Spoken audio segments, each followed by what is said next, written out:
নেতৃবৃন্দ যারা আছেন, আমরা বিগত 3 মাস আগে থেকে তাদেরকে আমরা বিভিন্ন দিক নির্দেশনা দিয়ে ফেলেছি যে এইভাবে কাজ করতে হবে, এবং আমরা তাদেরকে বলছি বিএনপি নেতৃবৃন্দ যারা আছে ওনাদের সঙ্গে পরামর্শ করে যেভাবে ভালো হয় সেভাবে কাজ করে। আমরা প্রতিনিয়ত তাদের সঙ্গে আমরা বিভিন্নভাবে আলোচনা করতেছি যে ওনারা কীভাবে কাজগুলো করতেছে, এবং তাদেরকে আমাদের দিক নির্দেশনা সর্বক্ষণই আছে।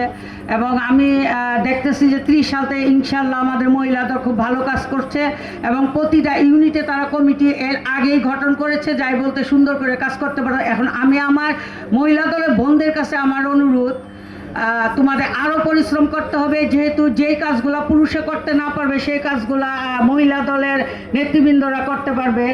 যে প্রতিটা ঘরে ঘরে প্রতিটা মা বোনদের বোঝানোর দায়িত্ব তোমাদের। কাজেই তোমরা যতটুকু পরিশ্রমী হোক, বিভিন্ন ওয়ার্ডে যে কমিটিগুলো করা হয়েছে সেই কমিটিগুলোকে নিয়ে তোমরা প্রায়ই বসে আলোচনা করে গ্রুপ করে ওদেরকে বিভিন্ন পর্যায়ে পাঠিয়ে দিবা, বিভিন্ন এলাকাতে পাঠিয়ে দেবে। মহিলা বুথগুলা কালেকশন করতে সুবিধা হয়। কাজে এই মহিলাদেরকে বুঝাইতে হবে, এবং ওরা যারা অনেকেই হয়তো নির্বাচন সম্বন্ধে অনেক কিছুই জানে না, ওদেরকে তোমাদের বুঝাইতে হবে। এবং আমাদের কাছ থেকে তোমাদের সার্বিক সহযোগিতা থাকবে। যখন যে কোনো মুহূর্তে যে কোনো সমস্যা হলে তাৎক্ষণিক আমাদের কাছ থেকে তোমরা পরামর্শ নিয়ে কাজ শুরু করো। ইনশাল্লাহ আমরা মাঝে মাঝে আসব, এবং আমরা সর্বক্ষণ এটা মনিটরিং করছি কিভাবে কাজ হচ্ছে।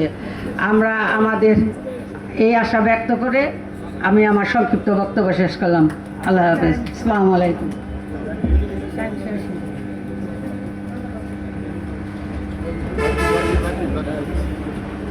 বক্তব্য রাখবেন